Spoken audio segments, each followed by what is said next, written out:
तो मोर praise the Lord बर्तमान आज वीडियो मुझे किसी कहवाई चाहे जे आम सम्मेलन आम खबर विभिन्न विषय आम जना कर आसुचु। तो बर्तमान आम सम्मेलन निर्देश क्रम रामगिरी मंडली को मुझे जाऊँगी। तो से कार्यनिर्वाहिका बैठक आ सदस्य मान प्रतिनिधि मान समस्त कार्यक्रम रही।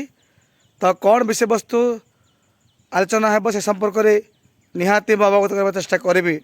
तेणु प्रार्थना करूँ जेपरी कौन परिस्थिति भितर विशृंखला न हो आम शुणा पार्छु विभिन्न परिस्थिति भितर कि आरोप चली प्रतिवाद चली तार समाधान जेपरी यथाशीघ्र प्रभु कार्य करेंगे। बर्तमान मो रायगढ़ ठार मंडली मध्य आमर मंडल साही रास्ता मध्य बर्तमान रही देखो पहाड़ भितर बर्तमान रही। तेणु जाऊँगी निहाती प्रार्थना करेंगे। यह पूर्व सूचना देली। धन्यवाद रही। पुनर्बार नमस्कार। आमेन।